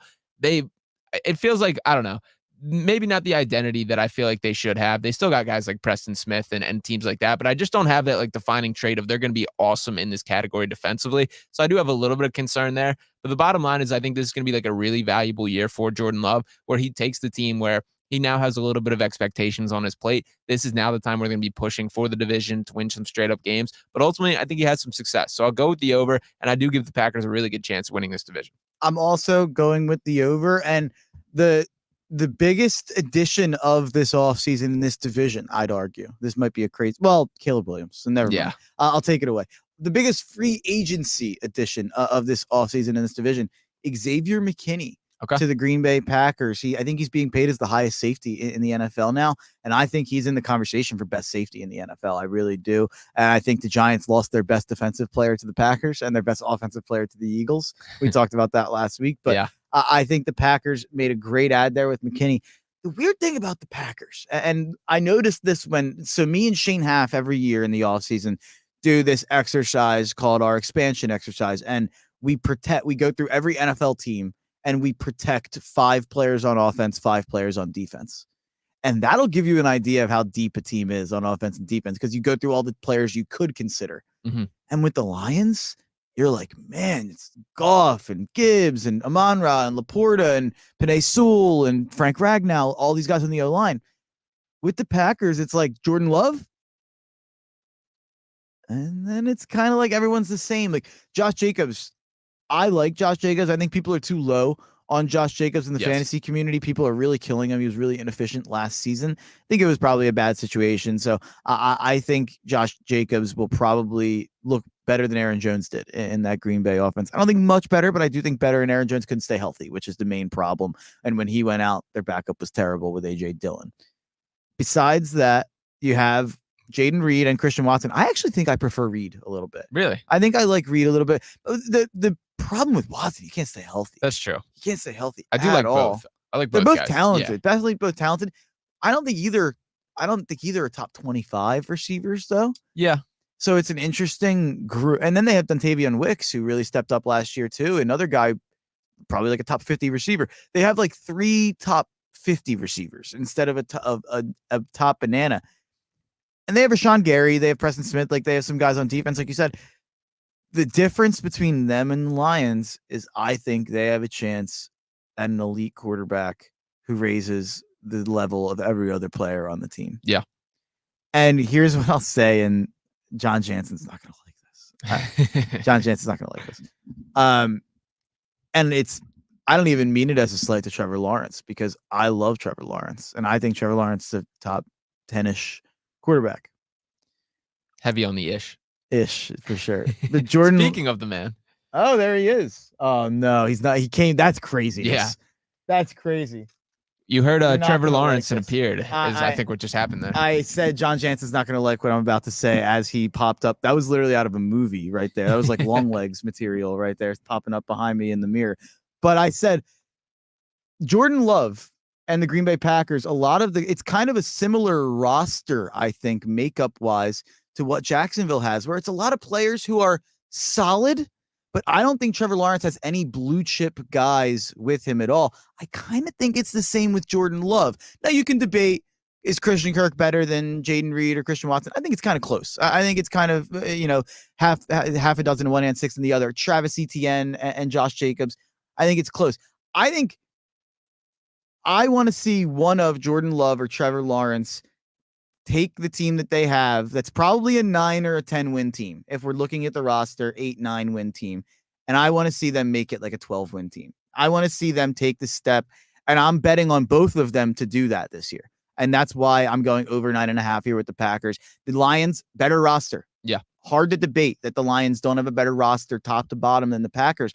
But I think the things that they did, adding Xavier McKinney, a couple of the moves they made in the draft, changing the defensive coordinator, and if Jordan Love can level up to be an MVP candidate, which I think he can be. Yeah. That's what gives me the I'm going to say take the Packers plus 225 here. I think they win the division. And the Packers certainly speaking with their wallets that they do believe that is the case as well. And that's one of those deals that I think we're going to look back on and either looks like a bargain and makes complete sense down the line, or maybe you get stuck with on the hook for something you shouldn't be. I lean towards the first option, that I am a believer in Love, that I do think that he can take these next strides. And again, I think he's building off a really strong base off last year, particularly the way that he closed out that season. So we'll see. A lot of pressure on him. And I think he's probably in my top list of players with like that I'm either most intrigued by or I think have the most pressure on them heading into the season. That would be Jordan Love right there. Yeah, I don't think I'm worried. I'm not worried about the contract at all. I think Jordan Love is the real deal. Got to pay your guys. Got to pay them. You got to take care of them before the QB market keeps resetting. Hint, hint, Dallas. Yeah. But we're going to get to the Bears, but we got some time here anyway. Let's real quick, since we covered the Jordan Love contract, we're both in on it. Let's talk about Tua, because the Tua contract dropped as well. I know my guy Shane Haff is not a member of Tuanon with me, not a believer in Tua, and he thinks Miami just committed to a first round ceiling for the next 4 years or however long that it's guaranteed for. Where are you at with Tua? Where are you at with this contract? I struggle with it. I see both sides. Miami probably didn't have another like alternative of what to do, but also you probably did lock yourself into a guy who maybe has a capped ceiling. Where are you at with that deal? Yeah, I think I'm higher on Tua than the general consensus as far as talent. I do think the left-hander does still trip people out and is not, it just looks a little strange there. I also think like the system quarterback label is used too negatively at times. Like the Miami Dolphins are far more about the speed that they have all around him with the Tyreek Hills and all the other talented options that they do. Just put the ball in their hands and let them do things. I think Tua can run Mike McDaniel's system exactly how it's meant to be. And if that is the case, then don't be hesitant in committing to the guy. So I do think you're better off paying the premium price when you have to for these quarterbacks. I don't see a world in which the Dolphins can get a better option at quarterback than Tua. So while it may be a steep price tag, and if you just want to look at objective value, sure, you can have some criticism there. But the bottom line is you locked up your guy for the long term. I do believe he can run what McDaniels wants him to do to a high level extent and keep them a playoff team. So I don't hate the deal. I don't think it's going to age particularly great. And I do think it will always be one that we look at being like, that is a little steep for Tua there. But the bottom line is the price of quarterbacks is not going down anytime soon. It's only going to keep driving. So I don't hate it from a logic standpoint. And overall, I still think this Dolphins team's got a puncher's chance this season. John Jansen, give us a thumbs up or thumbs down over there, the Tua contract. Thumbs down. Yeah, it was in the middle for a second, and then it went down. Yeah, I'm concerned. I think I get it. Yeah, it's concerning, especially when you're so locked into the rest of your team too. It's just like I don't know where Miami's improving now over the next couple of years. They just lost Christian Wilkins, maybe one of the most under talked about things of this entire offseason. Weird circumstances too on that. Like it just felt bizarre. Why not just pay him? I guess they knew they had to pay Tua. They didn't have the money, but I'm a lot higher on the Raiders than consensus because of Christian Wilkins. I think he's one of the best defensive players in football. So that's a whole other conversation though. We'll talk about the AFC East in 3 weeks when we get to their preview. But let's finish out the NFC North here. Let's get to the city I was just in. And by the way, let me tell you folks, in Chicago, these people are Caleb Williams up. These people are Bears up. They are the Bearsing all over the place. They're throwing out, the Bears. I was at a bar. They were like calling, responding to each other. Everyone's wearing the Caleb Williams jersey out at Wrigley and out on the street. It's kind of awesome. They haven't had a quarterback in our lifetime that's at all exciting. Jay Cutler is like the closest thing, but like the most vanilla personality of all time, Jay Cutler. Yeah, and it was after like years of Jay Cutler. We had gotten used to Jay Cutler by the time Jay Cutler was a Bear. Like he was in Denver for a long time. Like he was the exciting, like big arm, but he was like 30 by the time he got to Chicago, probably. So this is exciting for the Bears. I'm happy for my Bears fan friends and followers on there that they finally have a quarterback who might throw for 4,000 yards. That'd be fun for them. I got to tell you, I think the Bears, as much as I criticized them at times for certain picks that they made, trading out of the Jalen Carter pick, there's a lot of moves that I think the Bears have made that I haven't agreed with necessarily. Maybe how they handled the Justin Fields trade. Yeah, I feel like hate it still. Yeah, well, you're way higher on Fields than I am, but I just feel like there's no way they couldn't have gotten more if they would have handled it with a little bit more mystery. They kind of came out and announced we're drafting Caleb Williams, and I feel like it gave away any leverage they had. Mm-hmm. But I got to say, this is the kind of spot you want a top quarterback stepping into. You have 3 receivers, DJ Moore and Keenan Allen, who are both top 20, top 25 guys. I don't think people realize how good Keenan Allen was last year. Keenan Allen had like a top 10 fantasy season last year per game, maybe even a little bit higher. And they asked him when he went to Chicago, like, why didn't you consider taking a pay cut to stay with the team that you were with your whole entire career? He's like, Justin Herbert was my quarterback. That's why. Yeah, no, he didn't say that. But he said, I had 108 catches at 1,243 yards. I had like my best season. He's like, why am I taking a pay cut? He's like, I should be making more, if anything. And he's right. He's absolutely right. He was fantastic last year. And you mentioned Justin Herbert was a quarterback. Actually, for a lot of that, it was Easton Stick. Sure. Like he was playing, he put up some of those numbers with some terrible quarterback play. And then probably a half a season of Herbert, maybe a little bit more than a half a season of Herbert. I'd have to look. But I think Keenan Allen is being way undervalued in fantasy this year. And I think just being undervalued in the way people are talking about the Bears. I think this is still like a top 15 receiver when he's healthy. And I think he's the best receiver on the team. I think he's better than DJ Moore, which I think is a controversial take. DJ Moore, probably a top 20 guy, top 25 receiver. And Odunze. Odunze was my guy in the draft. I had him 3rd overall on the big board, right behind Caleb and Marvin. I think he was the 3rd best player behind those guys. I love Rome Odunze. You have DJ Moore, who's kind of the speedy guy. You have Keenan Allen, who can kind of do the possession stuff, some underneath stuff. And Rome Odunze can do it all. He's a 6'3" guy who's like Julio Jones, AJ Green. Like he's got the traits to be a superstar at the next level. Not to mention Cole Kmet, solid tight end out there from Notre Dame. DeAndre Swift, fine. They got like a fine running back. They paid him too much, but fine. He has become overrated, DeAndre Swift. I like him, but I don't get some of the love. Well, I wouldn't draft him in fantasy. I think his upside's so limited. But O-line has really improved. And the concern, I think, is the coach. It's Eberflus. How much do you believe in him? But what I will say is he had that defense playing really good down the stretch last year. This is a Bears team that probably would have made the playoffs if you chopped off the first month of the season or the first couple weeks of the season. They were really good down the stretch, and I think a lot of that is Eberflus' defense, even if he's maybe not the best guy behind the mic. You get Eberflus behind a mic, you're not exactly enthused to go bet the Bears win total over. But what do you think? What do you think of the Bears going into this year? Their win total over is, depending on where you look, it's let's say 9, because 8.5 it's like -160 on some books. 9.5 it's like +150. Let's say the over under is 9 flat. Yeah, so as you mentioned, I'm still a Justin Fields believer, and would go as far as to say that I think he will eventually take over that starting job in Pittsburgh from Russell Wilson there. I've hated how the Bears dealt with that situation with the Justin Fields. It felt like they basically set him up for failure, and I do think that's how things played out. Now, granted, now that things have aged, we're through that process, you see why. And I'd obviously love how this came together for this entire roster. You mentioned the weapons. That's pretty much up there in the top tier of NFL. Like when you look at how good those guys are, you can't ask for a much better situation for a guy like Caleb Williams. So I do think this is going to be a very fun team to watch. With that all being said, I do think expectations have risen a little bit too high for year one. That there's going to be some growing pains with Caleb Williams. As great as he is, as much as the raw talent is there, you're going to have those opportunities where he plays hero ball or tries to do too much. And I think he's going to have to adjust at the NFL level a little bit more than he has been given credit.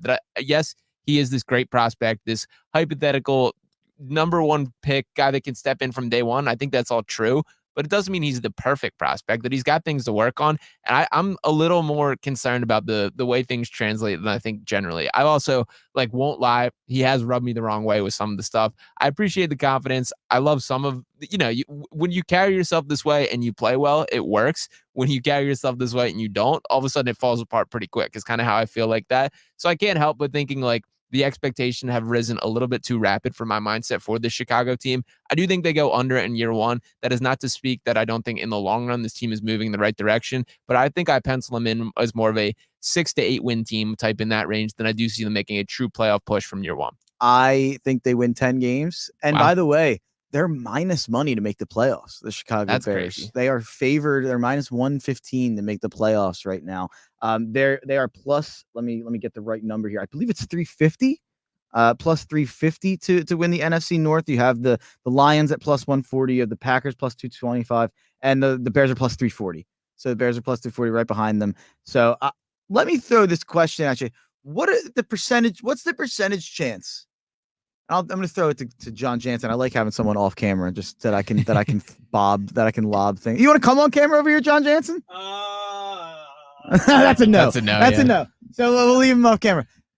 What's the chance that one of Caleb Williams or Jaden Daniels is just a top 7 quarterback this year in a similar way to Stroud? Because I think obviously the CJ Stroud thing was so rare. We've seen luck. We've seen RG3. We have seen rookies step up and be elite right away. And maybe you can even throw Anthony Richardson into this if you want to involve him because he's basically a rookie if he stays healthy. What's the chance that one of these guys steps in and is just immediately elite? Because I got to tell you, I'm starting to think it's like 30% that one of Jaden or Caleb step up and it's like go like 30-35%. Yeah. That's pretty high though. Like for an elite guy, like I think there's a chance we're like in week 3, week 4, one of Caleb or Jaden are like, oh wow, like we have a top guy now. Like we already know what this is. I think both of them just have, and the interesting thing for Caleb, it's more just I think Caleb's the perfect quarterback prospect for 2024. Like I don't think you could make a quarterback in a lab on the football field that is going to be better than Caleb. Like it's just, I love everything about his decision making. I love the hero ball personally. I think people talk about the hero ball as a negative. I think it elongates plays and it usually allows for a bigger play downfield or a run. I mean, as someone who he tore Notre Dame apart the one year, and then Notre Dame had a good game against them last year. But I think that the hero ball is net positive, not a net negative. But the Jaden Daniels thing is more interesting because Jaden Daniels, I believe, and this might be crazy, I think Jaden Daniels, the best we see of him will be early in his career. Okay. Like, I don't think Jaden Daniels is a guy where it's like, oh, wait for year 4. I think his athletic tools, his ability to run, the floor that gives him. I also love just getting drilled by hits. And that's the concern too, is when are the hits going to take it? When are the hits going to take a toll? Because we know they're going to at some point. Gets hit like a Looney Tunes character. But I think there's a chance, and I'm including Jaden, because if Jaden steps in and he's just elite right away, it's like, oh, he's Lamar, or he's this guy who just has elite traits and is able to run for 1,000 yards, and that gives you the ability to have to do so much less in the pocket. So I don't know. I think there's a chance that one of these guys we're looking at. I'm of the mindset they should both be being drafted as fantasy starters. I'll be putting out my fantasy rankings. They're kind of being drafted, I think, like 14, 15 among quarterbacks. I think they're like 10, 11 for me. And I think Anthony Richardson's a guy who's being drafted top 6 among quarterbacks. I think I'm just as interested in Caleb and Jaden as I am with Anthony Richardson. Maybe that's crazy, but let's wrap it up. NFC North here. The Minnesota Vikings. Gross. Minnesota Vikings. They are 10-1 to win the NFC North, plus 1,000. And the Vikings, their over under is 6.5. I'm going over. Wow. I'm going slightly over. I think 6.5 is too low. Kevin O'Connell's a really good coach. Kevin O'Connell kept the kind of ship afloat last year with Nick Mullins and Josh Dobbs, and they still won probably 8, 9 games. I'd have to go look at it, but I think they probably win 7 games. I don't think the quarterback situation will be worse than it was down the stretch with Darnold, with JJ, 2 guys I'm famously not in on Darnold. I'm even more famously not in on JJ. But you have Justin Jefferson, you have Jordan Addison, you have Aaron Jones now. TJ Hawkinson will be coming back probably within 2 months into the season. I just think Kevin O'Connell with those weapons is too much for a quarterback to be terrible, as we even saw last year at times with the backups playing pretty well. So give me the Vikings to win like 7 games. Again, this is not one I'd bet on. This is not like the Lions one. It's probably a perfectly set number. This isn't one I'd bet. Yeah, no, I'm on the opposite side of the fence here for you, Mark Henry Jr. I think there's a real chance we're talking about the Vikings being in the running for a top overall pick when we flash forward to this point next year. Wow. The J.J. McCarthy stuff blows Justin my mind. Jefferson. Yes, but and Justin Jefferson is terrific for sure. I do think he's going to be like a guy that is absolutely carrying that offense. There's no doubt in my mind. But the McCarthy stuff, I can't get past. For starters, I think Sam Darnold, we know who he is at this point in his NFL career. We've seen him at a couple of different stops. He did establish a little bit more with his legs kind of later on in his career, particularly with the Panthers, and kind of shown a little bit there. So that's a little intriguing. But the bottom line is like, I don't have any belief that this guy can be a competent starter at the NFL level for an extended period of time. And JJ McCarthy is looked at as the heir to the throne, and I don't get it. Like, it was looked at as a positive during the pre-draft process of like, he doesn't make mistakes or he doesn't, throw the ball that much. And like, what are you really looking for in a quarterback? Like, we're talking about, this is the same dude who threw the ball 8 times against Penn State last year. That's for a reason. That's because a coach doesn't fully believe in you. You can argue whatever you want. I get that Michigan team won the national championship, but that was much larger due to the defense there. I think McCarthy is a guy that, like, yes, he's a product of the system and that he's in a great spot for him when it comes to that, but I'm just not a believer in the talent. I do think the quarterback position matters so much with every team and with this Vikings team specifically when a guy like Justin Jefferson is your key player. Even guys like Jordan Addison, very good. TJ Hawkinson, guys that should be ready to be utilized from day one. So I'm just not a believer in this Vikings team. I think they're going to end up one of the biggest disappointments of the entire season. And I do think there's a real chance that we're talking about them in that 1 pick range, flash forward to the end of the year. I think that's crazy. I think there's no way they win less than like 5. I think they have a floor with Jefferson and Addison, but somebody's got to get them the ball. The under. That's not crazy at all because I'm only a half win over. But I don't think they'll be a top pick consideration. I just think there's too many bad teams like the Giants and the Titans and. We'll get into more of them. This is a fantasy point I want to make before we take a break. I'm curious how John Jansen feels about it. Seems like the consensus top 2 picks, unless I'm wrong, are Christian McCaffrey and then CeeDee Lamb. And then it seems like Jansen making a face. The CeeDee Lamb stuff's weird to me. CeeDee Lamb? It's more so because Dallas has refused to add a second target. He is getting every target, whereas every other team, you have these other guys that are kind of stepping up, like Amon-Ra has Laporta, all these other top potential options. Bijan could be right there. Yeah. A lot of people are saying Bijan should be drafted that high. Breece Hall is kind of in the conversation. What I would say is the guy who should be the 3rd pick unequivocally, and I think you could even make an argument he should be picked above Lamb, is Justin Jefferson. And you look at what Justin Jefferson did last year, even without Kirk Cousins. Let's take his last 4 games. 7 catches for 84 yards, 6 catches, 141 yards and a touchdown, 5 catches, 59 yards and a touchdown, 12 catches, 192 yards and a touchdown. He had 15.4, 26.1, 11 fantasy points, 36 fantasy points, averaged over 22 fantasy points in that 4-week stretch with Nick Mullins as his backup as his quarterback. He averaged about 25 points per game his first 4 weeks of the year when he had Kirk Cousins. This is an elite quarterback or an elite receiver who is QB proof. Justin Jefferson is that good. He's the best receiver on the planet still. I'm still confident in saying that. Justin Jefferson, I think his ADP in fantasy has like 7 or 8 or 9 even, depending where you're looking at it. That is insane. If you're drafting like AJ Brown above Justin Jefferson, that's crazy. If you're drafting Breece Hall above Justin Jefferson, I think that's crazy. I think it's insane. I think it's nuts. So Justin Jefferson, I think very much still a top 3 pick in fantasy football, in my opinion. Let's take a break. And on the other side, we'll talk a little college football, maybe a little NBA, a little rumor mill for the NBA, MLB, whatever we kind of find to close out the Tough Cover Radio show right here on The Gambler. Back after this. Our iHeartRadio Music Festival, presented by Capital One. Coming back to Las Vegas, September 20th and 21st, streaming live only on Hulu. A weekend full of superstar performances. Tickets are on sale now at AXS.com. Summer is the time to let loose, turn up the tunes, and share sweet moments together. And M&M's are the perfect treat for any time. Chilling by the pool, jamming at the barbecue, road trip sing-alongs, and everywhere in between. So grab a pack from your local retailer and pass them around today.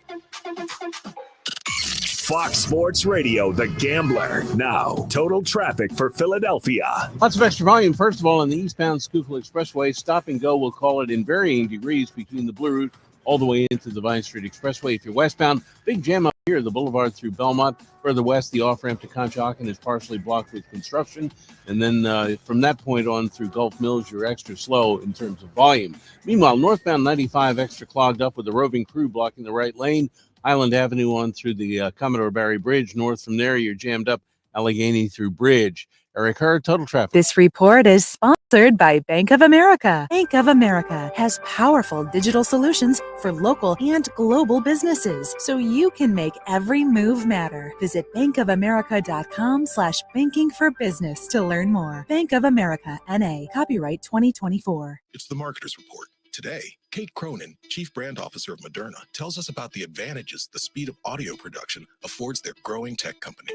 At Moderna, we have a mindset saying that we pivot fearlessly. And I think with audio, you can pivot fearlessly. You can go where the news is and bringing in content that perhaps you didn't have a few weeks earlier. It's less 6 months in advance or 3 months in advance when you do a TVC. You're able to create really nimble content, which I think in this day and age, and particularly at Moderna, where we have new information coming out on a regular basis, being able to feed that information to the audio format makes being nimble and pivoting easy. As the #1 audio company, iHeartMedia gives marketers access to all, from national to local, every audience, live conversations, trusted influencers, and the insights and data you need to grow.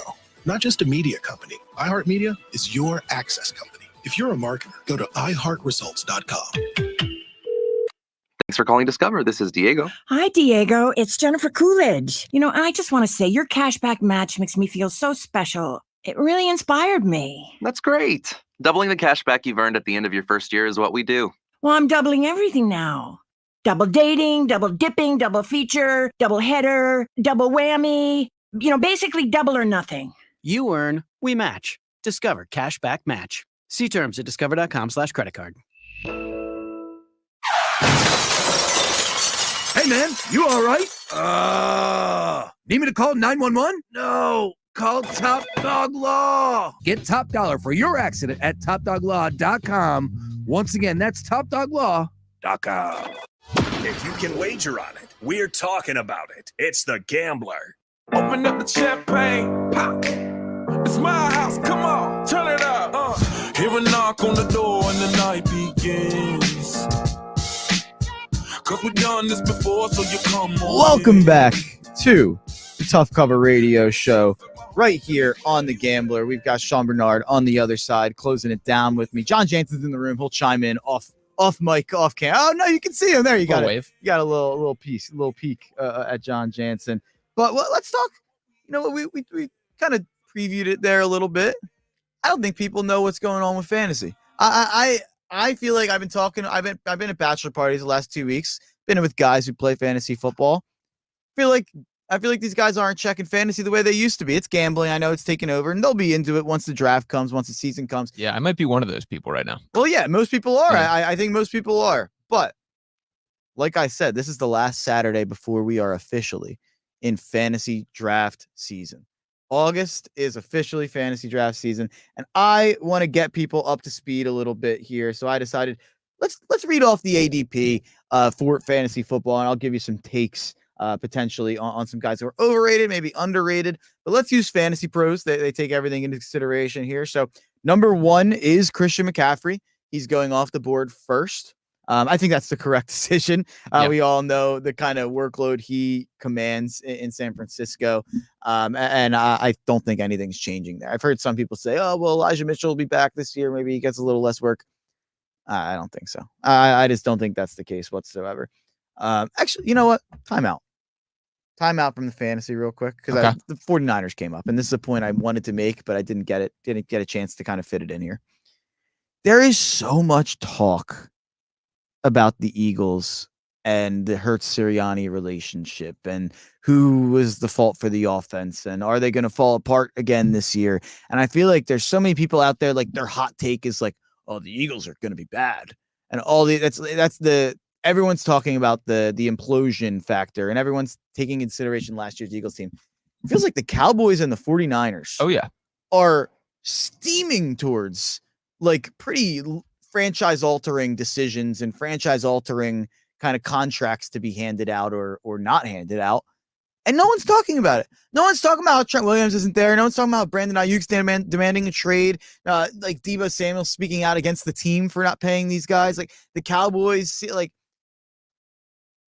I'm just saying, I don't understand. I don't understand how the Eagles are this team on the verge of the Titanic when we already saw the sinking. The sinking happened last year. Whereas the Dallas Cowboys, San Francisco 49ers, they are heading towards what we saw last year from the Eagles, it seems to me, in some ways, or what we saw from many other teams who have failed to live up to expectations. I'd be shocked if one of Dallas or San Fran didn't kind of fall apart this year. I think it's probably going to be Dallas, if I had to make my guess, over San Fran. I think San Fran's probably just too much talent, coached too well. Yeah. But, man, a lot of ingredients there for potential kind of crazy season here for San Fran or Dallas that I don't think exists for the Eagles. Yeah, I think that's fair. And one of the reasons is it comes down to money. At the end of the day, that is a real factor with these teams. We're talking about two quarterbacks who have not received that payday yet, with Brock Purdy and with Dak Prescott. And as we mentioned when having the Tua conversations, is that price only goes up, that we do only see this number continue to grow. And I think Dak specifically is going to be put in a really tough spot, because if you're the Cowboys, what do you do here? That Dak Prescott, for all his flaws, and he's not a guy that I believe will ever be a top-tier quarterback, it's still tough to move upward from there when kind of projecting how that is the case. And there's not that much talent against him, that I think more so than ever that Dak is going to be asked to be the guy this year. And I don't know if he's up for that. And same with Brock Purdy, that we've seen him be such a system guy. There's the Trent Williams issue going down with that, who's a huge part of their team. So I'm absolutely with you that it does feel like there's way more that has not been paid attention to in those areas. And I would love to see the collapse of either one of those teams, to be perfectly frank. Yeah. And that kind of works perfectly, because number 2 on ADP, like I just said, is CeeDee Lamb. And I think it's correct, just because the lack of weapons. So we talked about it last week when we both went under on the Dallas Cowboys. There's just nothing else around them. It's going to be the CeeDee Lamb show no matter what, for better or for worse. So he's also number 2 on my list.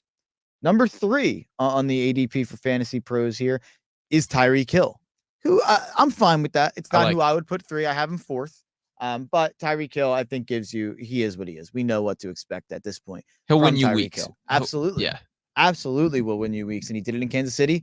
He's doing it even more in Miami. You could even argue he's having better seasons in Miami, technically. But number 4, and this is, I think, just a touch too high.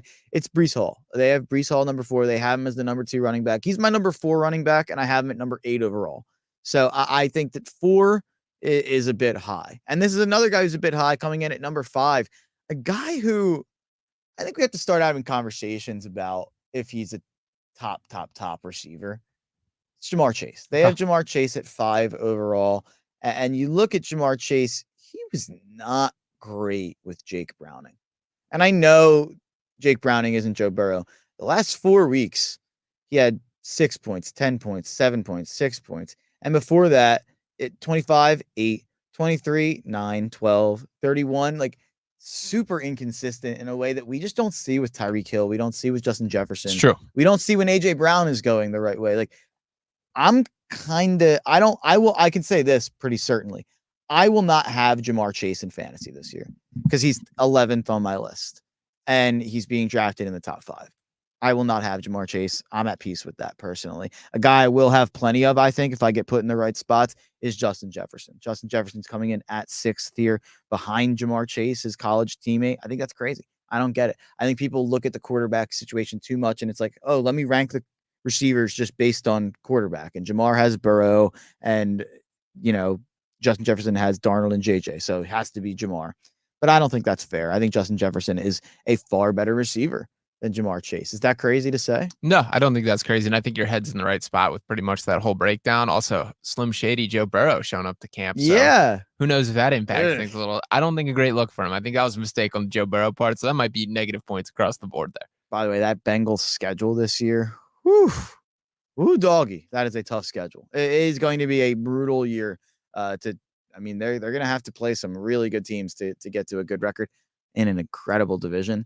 I think there's a chance they come in last. And by the way, I think there's a lot of pressure on Joe Burrow this year as well, that he's very much been crowned, and for good reason, as a guy right among the top.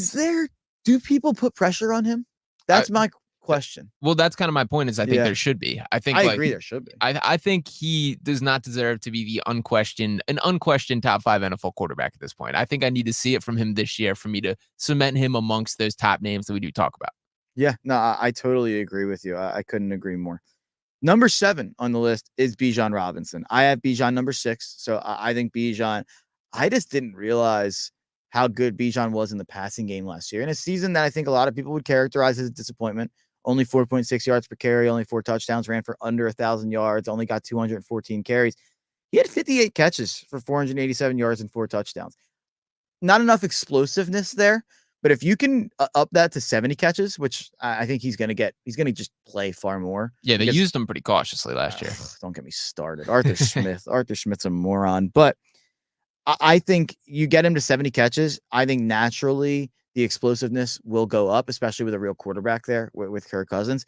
You get him to 70 catches and 600-700 yards.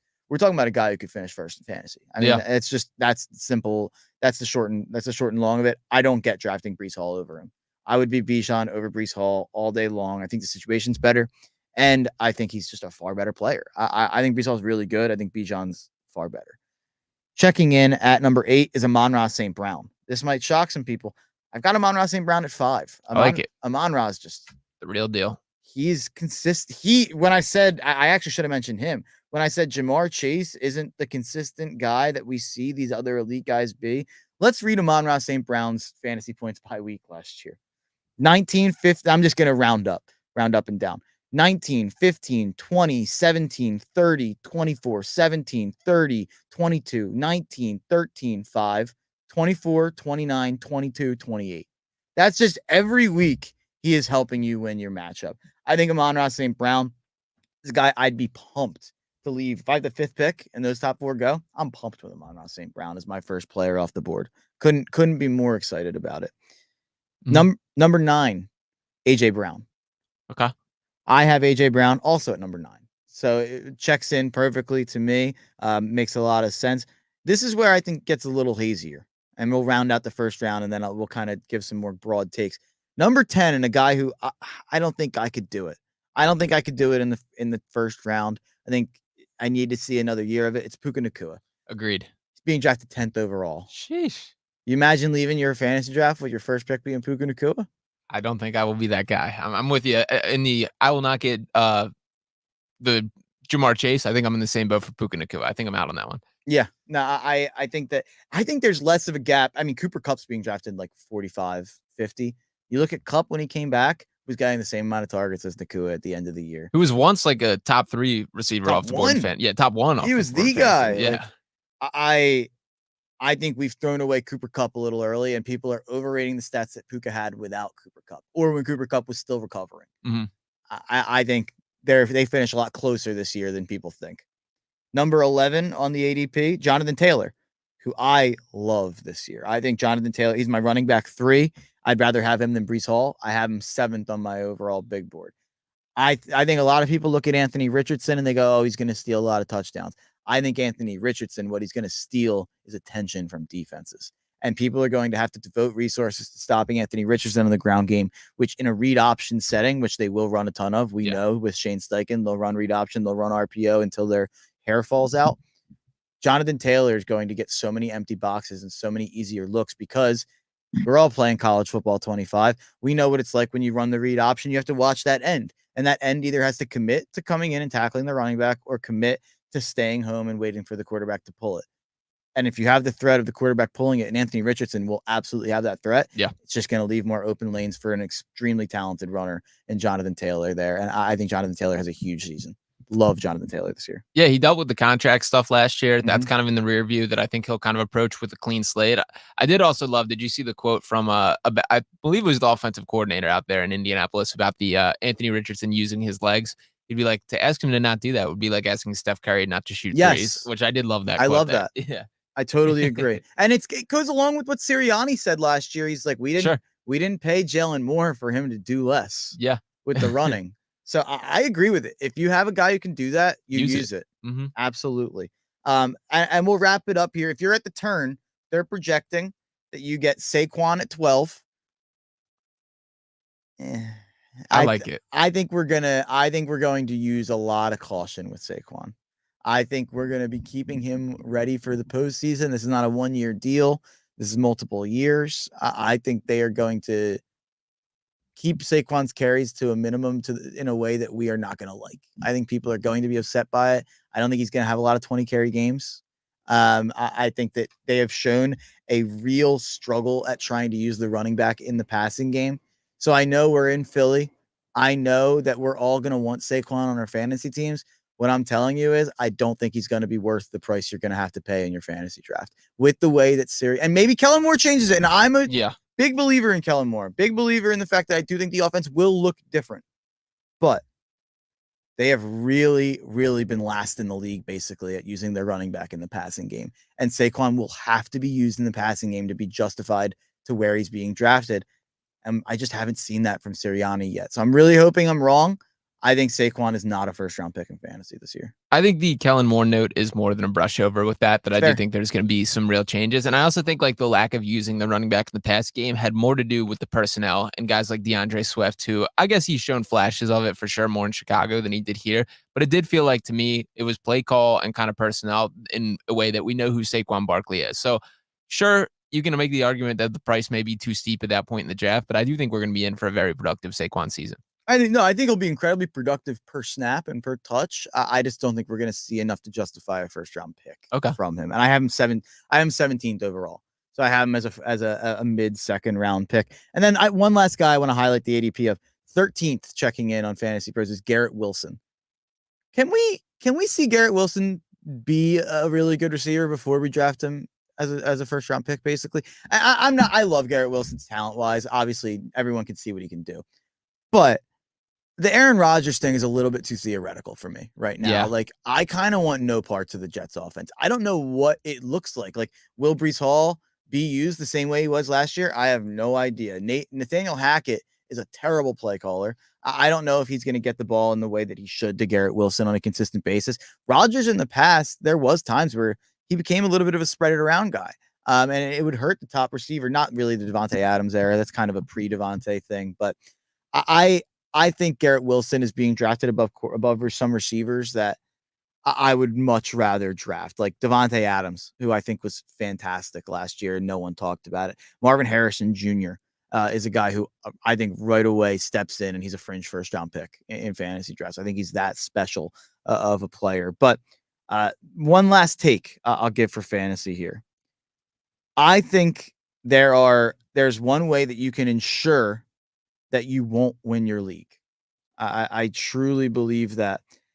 I think that there is a massive, massive gap this season when you look at the top 10 wide receivers and then who you want to say is 11th. My top 10 personally for wide receivers, just running through it quick: CeeDee Lamb, Justin Jefferson, Tyreek Hill, Amon-Ra St. Brown, AJ Brown, Jamar Chase, Devontae Adams, Marvin Harrison Jr., Puka Nacua, Garrett Wilson.